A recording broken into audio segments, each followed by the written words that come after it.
Voltamos, pessoal, voltamos com o Podcine, seja bem-vindo. E se você não assistiu, já deixou a dica já, se você não assistiu o Podcine da semana passada, entre no YouTube, no Facebook, confira lá. É um Podcine sobre comédia, muito engraçado, que foi feito com o pessoal aqui da equipe, com o João e com o Felipe. Muito legal, demos muitas risadas e falamos daqueles filmes que nos alegram e faz a gente chorar de tanto rir, tá bom? Hoje nós vamos conversar um pouquinho sobre cinema italiano. Você já ouviu falar? Você conhece... Deixa eu desligar isso aqui, que o Vitor deixou, acho que ligado isso aqui. Você conhece o cinema italiano?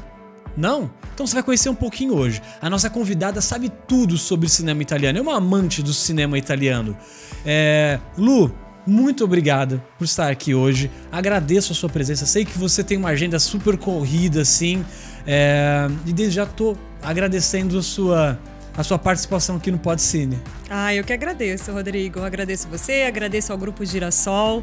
E é sempre um prazer levar um pouquinho de conhecimento, né? Trocar ideias. É sempre bom. O que é isso? Prazer é nosso recebê-la aqui.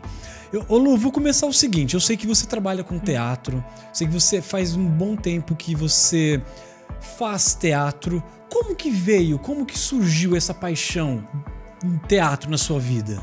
Então, o teatro, eu acho que todo mundo fala, né, que vem de pequenininho, assim. A gente tem a paixão pela arte, ela tem que estar um pouquinho dentro, no coração, na pele, porque a gente está sempre ali, querendo subir num palco, dançar, pular, enfim, criar várias coisas. E o teatro, eu tinha muita dúvida do que eu queria ser quando crescer, né? Sempre aquela pergunta, o que você vai ser quando crescer? Quem nunca fez essa pergunta? Exato. Né? Então, e eu tinha muita dúvida porque eu gostava de muita coisa. Eu gostava de matemática, de história, geografia, enfim. E aí eu falei, não, então por que não ser atriz? Que assim eu posso ser tudo, né?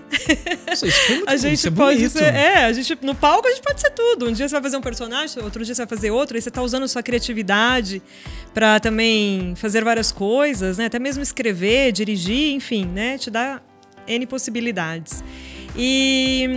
Mas aí enfim, cidadezinha, né, interior, tinha que esperar crescer, fazer 18 anos para poder sair de casa para estudar. E então, profissionalmente, eu posso dizer que eu comecei com 18, 19 anos, né? Que aí eu já participei, mesmo estudando, eu já fiz parte de um grupo com a diretora, com a Angela Barros, que a gente fez uma peça do Brecht, Os Fuzis da Senhora Carrár, e eu estava trabalhando com gente muito legal, que hoje está aí nas telinhas, né? E eu era lá, mais novinha, a inexperiente de tudo ainda. Então foi isso, o teatro, nossa, é uma forma da gente colocar pra fora, sabe? Eu falo que todo mundo, tem gente que faz teatro como terapia, né? É claro que a mesma coisa pra gente que faz como profissão, a gente fala, não, mas não é uma terapia, mas claro, a gente pode fazer o que a gente quer, gritar, pular, enfim, colocar pra fora de uma forma... No seu caso, o teatro que ele escolheu, né? Tem aquelas coisas, metade. Eu vou escolher isso, eu vou ser isso. Mas eu acredito que o teatro você tem que, né, ele tem que te escolher e você tem que estar com isso dentro de você. Porque não dá pra todo mundo fazer teatro. Né? Não. Eu tinha um professor, que ele fala, eu nem lembro o ano que ele me deu aula. Olha, faz tanto tempo isso, inclusive ele já não está mais aqui entre a gente.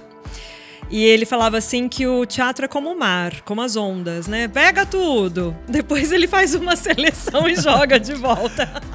Mas é verdade, e cospe, né? fora. Mas é verdade, e isso é muito sábio, porque dá pra levar pra muita coisa da nossa vida, né? Tem coisas que não basta querermos. A gente tem que ter, não sei se seria uma vocação a palavra correta. Dedicação. Também, né? Tem que ter uma disciplina, uma dedicação. Não é um hobby. Quem leva como profissão não pode ser como hobby. Então tem que ter estudos, tem que pesquisar, tem que se dedicar. Sabe, eu lembro que às vezes a gente chegava às 7h30 da manhã, saía às 7, 8 da noite. Isso sem apresentação, só estudando, enfim.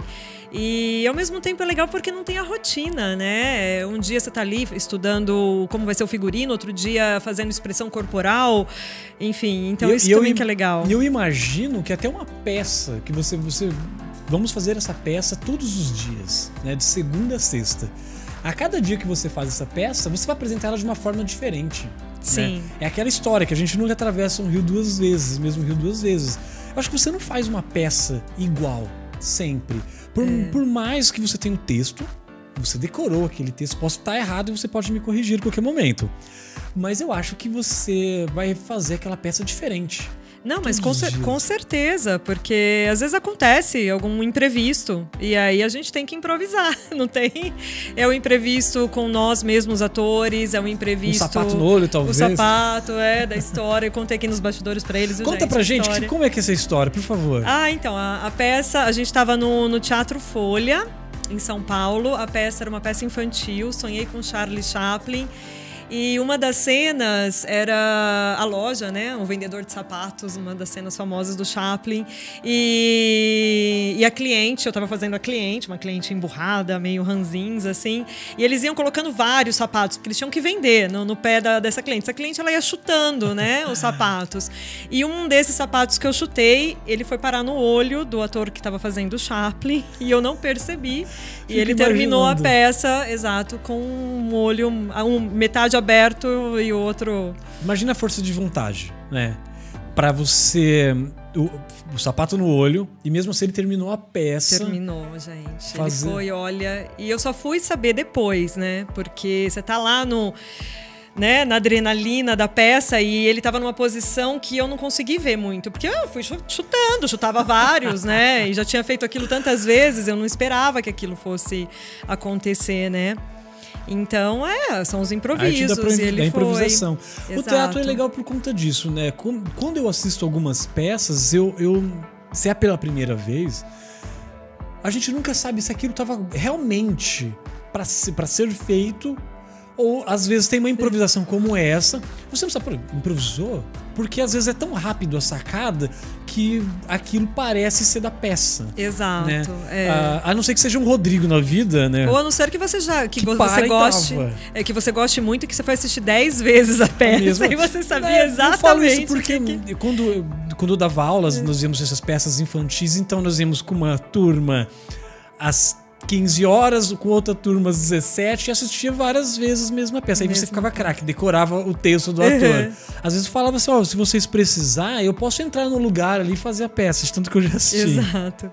Lu, mas você acabou de falar que você fez uma peça baseada na vida de Charlie Chaplin, era isso? Isso. Foi muito linda essa peça. Eu acho que foi uma das últimas, ou pelo menos... né, porque eu parei mesmo no palco teatro em 2008, que foi quando eu abri a minha agência de eventos na cidade de Ribeirão Preto, então eu me mudei de São Paulo para Ribeirão e depois eu fiz uma participação com o grupo da USP e tal, que aí eu voltei para os palcos em 2010. Mas então, quer dizer, já faz um tempinho já. E o Chaplin foi um presentão, assim, pra mim, sabe? Trabalhando também com pessoas muito legais, assim, com profissionais de várias idades, né? Uma diretora, a Pamela, que eu tenho ela, assim, como... carinho. Nossa, eu falo com ela até hoje. O bom é isso, né? Que a gente vai criando famílias. Porque você participa com grupos, né? E não é, por exemplo, não é que você vai fazer uma peça e vai ficar um final de semana ou 2 e depois acabou. Não, porque aqui a gente sabe da dificuldade que é a cultura, enfim, ganhar dinheiro, etc. Nem vamos entrar nesse... Então, um trabalho, né, nós passamos às vezes 6 meses ensaiando e o trabalho ele vai 1 ano, 2 anos, ou ele para um tempo, depois ele volta porque foi fechado uma caravana, por exemplo, aí volta a viajar com aquela peça. Às vezes tem atores que já não podem participar mais, aí tem que ser substituído. Isso é muito bonito, essa ligação que tem, né? Porque você tem que confiar, você tem que se entregar para aquele momento e acaba acredito que tem uma ligação muito grande posteriormente com essas pessoas, né? Que você acaba fazendo essas peças. E a internet hoje ajuda muito, né? Porque antigamente a gente não tinha tanto... Então você consegue manter o contato, ver o trabalho que eles ainda, né, que seus amigos estão fazendo, né? Hoje a gente não tá podendo mais ir no teatro assistir, mas já fui várias vezes prestigiar os amigos que eu trabalhei junto. Então muito gostoso. É muito bom. E aí, você fez a peça do Charlie Chaplin, e como que entrou o cinema na sua vida? Porque você é uma amante do cinema, de filmes. Eu falo que eu gosto de todo tipo de arte, né? assim, falou pra mim, Lu, vamos numa mostra, vamos no cinema, vamos no teatro. Então, eu gosto muito. O cinema, enfim, voltando à nossa infância, cidade pequenininha, né? A gente não tem muita oportunidade. Eu acho que o cinema mais perto da minha cidade era aqui em Bebedouro. E antes da minha cidade, eu acho que muitas pessoas não pegaram, porque eu já peguei o fim, que tinha um cinema ali, né? E eu já peguei o fim dele, ele já estava fechando. A gente ia, tipo, com a turma da escola, ou com a própria sala, né? Assistir, tipo, Super Xuxa contra o Baixo Astral, Um Robô em Curto-Circuito, acho que eram mais ou menos esses filmes, assim. E aquele cinema velho. E aí, na adolescência, né, 13, 14 anos, eu acho que já tinha o cinema aqui em Bebedouro, no shopping. E aí passavam alguns filmes, assim, alguns um pouco mais picantes pra nossa idade, né? Aliás, eu não achava, mas todo mundo achava, aquele da Sharon Stone, nem lembro mais do nome, que ela abria as pernas, o famoso filme que ela abria, dava aquela abertura de perna. Instinto Selvagem. Instinto Selvagem. Instinto Selvagem. Fizemos uma sessão de fotos do Podcine, que já vai estar sendo divulgada. Eu queria fazer essa cena, mas uma pessoa chamada Igor aí não deixou. Mas enfim, desculpa. Então na adolescência era assim, ou quando a gente ia para Ribeirão Preto, nos lugares, nas cidades maiores, onde a gente tinha oportunidade de ir ao cinema. Aí enfim, a gente vai crescendo, né? Vai assistindo outras coisas, tendo outras oportunidades. Com a peça do Chaplin, claro, eu já assistia cinema antes, tá? Né? Lá em São Paulo, tudo, com o tempo que eu me mudei para lá. E com a peça do Chaplin foi muito legal reviver, assistir praticamente, eu assisti em fita cassete, gente. Tinha DVD já, mas como tinha ainda muita fita cassete do Chaplin, que eu fui buscando nos sebos, nas lojas, assim, né, pra buscar, porque na internet tinha, mas ainda não tinha essa coisa do Google, qualquer coisa que você escrevia lá, facilidade não tinha ainda. Isso eu tô falando 2004, tá? Então, quer dizer, parece não muito longe, mas, né, sim. E então eu lembro até hoje que eu tinha muitas fitas cassetes onde eu passei a assistir todos os filmes do Chaplin. Aí eu comecei a assistir também, tipo, os filmes da época, os filmes mudos, né? O cinema mudo. O Gordo e o Magro, sabe? Então você vai buscando essas referências, porque é muita pantomima, é muito teatro físico, porque não tem texto. Eu adoro isso. Eu adoro. Eu acho que eu vendo você, por exemplo, você teve uma sessão de fotos agora há pouco, que por sinal o fotógrafo é muito bom. Sim, o fotógrafo é excelente, gente. Você é bem expressivo. Isso é muito legal. Né? E agora você falando do Gordo Magro, do Chaplin, dá pra ver, talvez tenha sido uma influência. Porque você é muito expressivo, eu fico vendo assim, porque eu não sou nada expressivo. Eu acho lindo isso. Então, às vezes é um pouco exagerado, né? Às vezes as pessoas falam, calma, não exagera tanto, segura as mãos, não faz tanto isso. Mas sim, porque eu fiz cursos de teatro gestual, eu fiz bastante coisas relacionadas, assim, principalmente com a nossa diretora também, pra fazer essa peça. Então, o legal também do teatro é isso, que ele te dá a oportunidade de você estudar várias coisas, como eu já fiz circo, já fiz dança do ventre por uma outra peça que eu fiz. Então ele te dá essa oportunidade de você tentar ser multiuso e ter essa experiência de várias coisas, sabe? Pra desenvolver o teu personagem. Muito bom mesmo.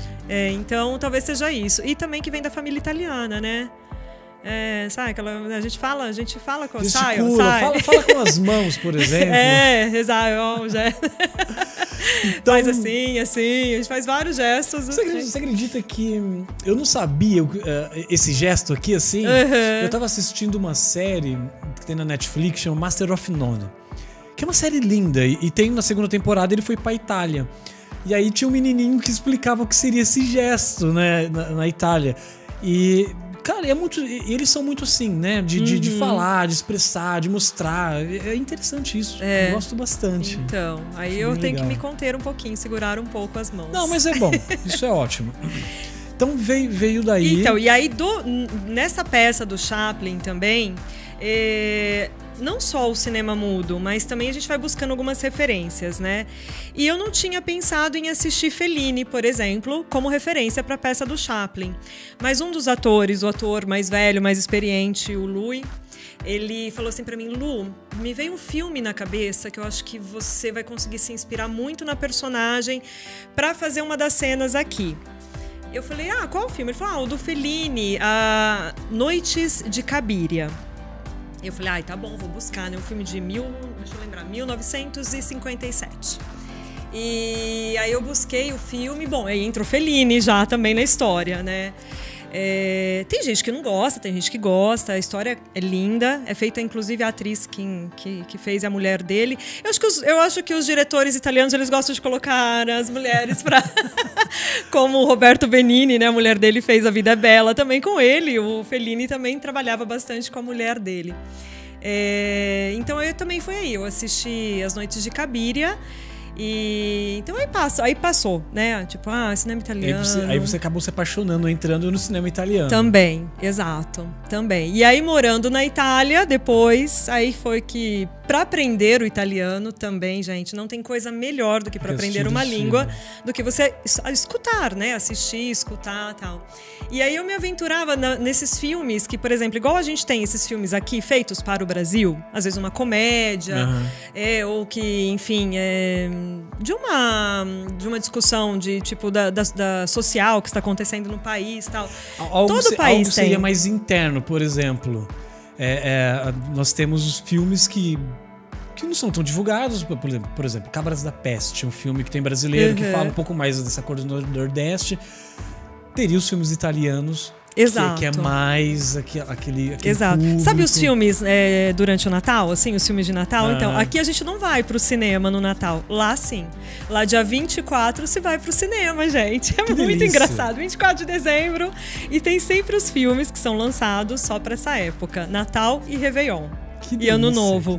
Só que aí é exatamente isso. São as comédias, são filmes mais leves, sabe? Ou filmes que fazem... Porque, gente... A mesma coisa, Brasil, criticar política, fazer essas coisas, fazer comédia em cima disso, lá também eles fazem. Aí tem a máfia, aí tem tudo, e aí eles aproveitam pra... A máfia italiana é bem conhecida. Eu confesso que eu não conheço muito do cinema italiano, mas tem alguns filmes que eu assisti, por exemplo, eu assisti Cinema Paradiso. Eu acho que foi o primeiro filme italiano que eu assisti que eu me encantei. Eu acho que foi, aliás, um dos primeiros filmes que eu assisti que me fez gostar de cinema. E esse jeito do cinema italiano trabalhar é bem interessante, né? Se nós pegarmos, por exemplo, esses filmes que nós temos hoje, é tudo muito corrido, né? É tudo muito rápido, com atores muito famosos. Tem um personagem, chama aquele cara, pra atrair o público, né? Sim, exato, E o cinema italiano, ele parece que ele não tem muito disso, né? Ele é mais devagar, ele tem uma certa calma, ele desenvolve mais diálogos. E muitas vezes o ator é uma pessoa mais desconhecida, né? É uma pessoa mais do cotidiano.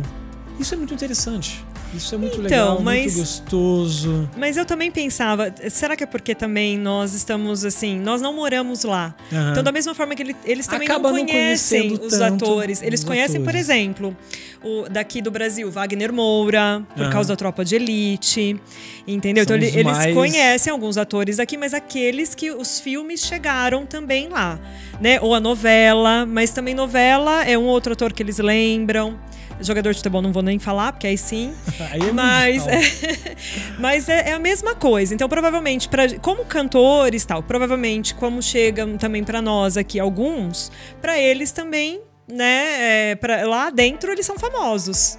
Né? Dentro lá do país, eles são todos conhecidos. Da bolha bem... E alguns que já fizeram filmes hollywoodianos, né? Filmes internacionais, então aí passam.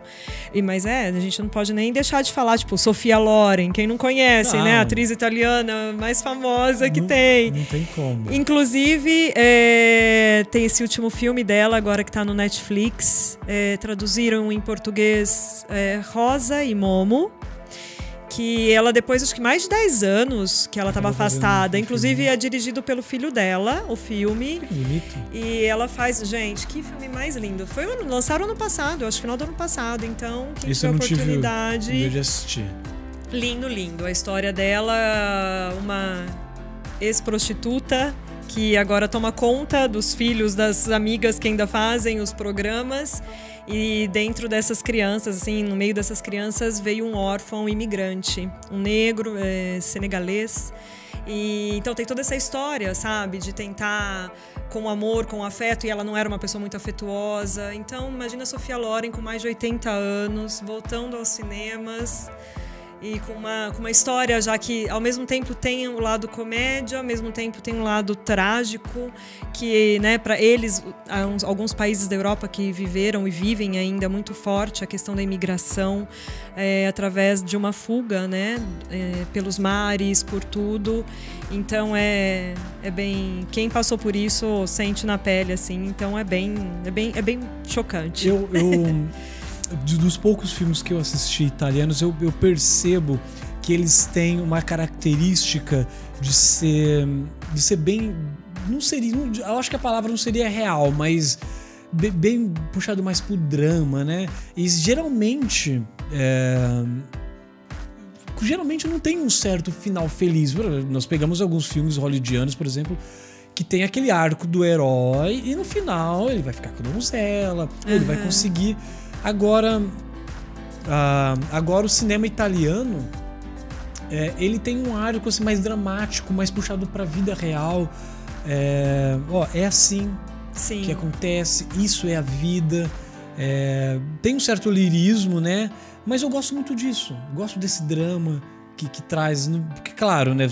Nós fomos puxar por gênero. Tem comédia, tem tudo. Claro, exato. Mas dos que eu vi, assim, tem esse arco mais dramático, puxado mais pra vida real. Eu acho isso interessante. Porque os italianos, eles são mais dramáticos, né? Eles eles têm esse drama intrínseco na pele, eu acho. E é da cultura. Eu falo assim, como eu tive a experiência da vivência de vários anos lá, então você vê exatamente isso, que, claro, é um drama se você não vai almoçar na casa da nona, se você não come tudo que ela colocou no teu prato, tudo é um drama. Cara, isso é muito bom. Você morou na Itália e conviveu com os filmes italianos lá. Então, caramba, isso é maravilhoso. Exato. Não, e assim, e da mesma forma, lá eu tenho alguns amigos que tentam trabalhar também com a cultura lá e tudo mais. E é a mesma dificuldade, né? Trabalham, ganham aquele trabalho que fizeram, mas depois também tem que ficar, sabe, tentando. É aquela luta. Como a gente tem aqui, eles também têm lá. Então, gente, cultura é igual também. Pelo menos eu tenho essa referência dos dois países, posso dizer que é igual. Mas assim, e também as possibilidades, como a gente também estava falando antes, que eu te contei, eles também têm festivais que eles fazem a céu aberto, em praça pública. Você me disse mesmo no festival que você foi, você já chegou isso. Então, eu encontrei o Roberto Benigni. Olha lá, só. Ele simplesmente, porque cada dia eles convidavam um diretor de um filme que ia ser apresentado naquela noite. Então eles vão, numa boa, desce ali do carro, da bicicleta, enfim, na praça, sabe, sentou ali na cadeirinha, pegou o microfone, apresentou o filme. E era um filme, uma comédia dele com outro ator, o Massimo Troisi, que é um ator italiano também fantástico, que já faleceu também, infelizmente, jovem. E ele estava apresentando, falando desse filme, inclusive dos dois, uma comédia que eles fizeram juntos. E depois o filme era transmitido. Então era a coisa mais deliciosa do mundo, né? Você tá ali e também ter esse acesso, né? Como aqui no Brasil, claro, a gente tem vários festivais, tal, né? Enfim. E lá também tem. Uma delícia. Lu, estamos chegando ao fim do nosso programa, mas antes eu gostaria que você deixasse um filme pra gente, um filme italiano, indicando pra quem não conhece o cinema italiano, esteja conhecendo a partir desse filme. Você pode fazer isso pra gente, por favor? Bom, eu já ia indicar o mais atual, né, o da Sophia Loren, que é esse, Rosa e Momo. E que é fácil de encontrar, Netflix tá ali, então, né, facinho para todo mundo, quem tem acesso. E também tem um filme que é de 2016, eu acho que eles traduziram em português como Perfeitos Desconhecidos. Esse é um filme muito interessante, porque o cenário é uma mesa de jantar na casa de uma pessoa, mais nada.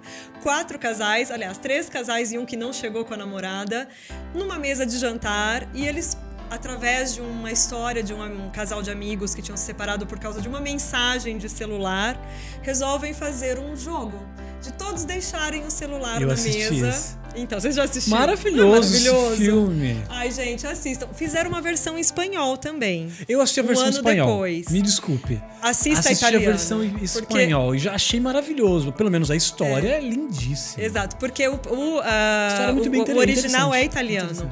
E eu não sabia. O espanhol eles fizeram um ano depois. Eu vou ver no italiano. Se eu não me engano, o diretor é o Paolo Genovese, que ele é conhecidíssimo lá na Itália. Então, italiano é Perfetti Sconosciuti. Porque eu também procurei aqui eu assisti aqui no Brasil o espanhol, mas lá na Itália eu assisti italiano. E eu amei, porque é exatamente isso. Você tem a comédia, de repente você tem aquele drama, e ele termina de um modo que você fala, nossa, uma coisa meio fantasia. Dá uma reviravolta que você não imaginava que fosse acontecer aquilo. Exato. É uma boa dica. Então, os dois, aliás. E ainda mais essa era que a gente vive, né? Celular, tal, internet.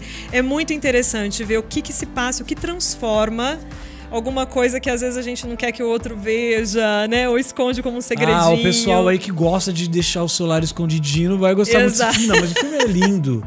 É muito bom e tem uma reviravolta ali no final que é bem interessante. É bem interessante, bem legal. Gente. Vou deixar um filme também que eu gostei, que chama Ladrões de Bicicleta.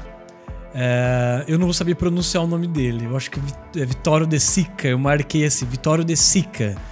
É um filme muito lindo, muito bom também. É um pouco mais antigo, de 1948, mas é um filme muito bonito e ele não foi estrelado por atores muito famosos, até mesmo na Itália. Eu acho que o diretor pegou assim pessoas comuns e acabou estrelando, mas é um filme muito lírico, muito bonito, para quem gosta de poesia. Então é um filme muito bonito. Fica a dica para vocês. Lu, muito obrigado. Eu que agradeço por ter colaborado aqui com a gente. Agradeço a sua presença e adorei os filmes que você trouxe aqui pra gente. Acabei conhecendo um pouco mais da sua história, né? E do cinema italiano. Confesso que eu não assistia muito, mas a partir de hoje tô bem empolgado para assistir alguns filmes. Fiz uma listinha aqui também de alguns filmes. Depois eu te passo outros. Perfeito. Vou cobrar isso. Desde já, muito obrigado, viu? Obrigada mais uma vez. Obrigada a todo o Grupo Girassol. Agradecemos você que está nos assistindo. Assista os outros Podcine. Nós falamos um pouquinho da história por dentro dos bastidores do cinema, falamos de comédia, falamos de cinema e as emoções com o nosso grande amigo Sampaio. Continue nos assistindo, muito obrigado. Siga nas nossas redes sociais, Facebook, Instagram e YouTube. E não deixe sempre de compartilhar coisas boas. É o que nós aqui do Grupo Girassol sempre prezamos. Compartilhe coisas boas. Muito obrigado e até a próxima.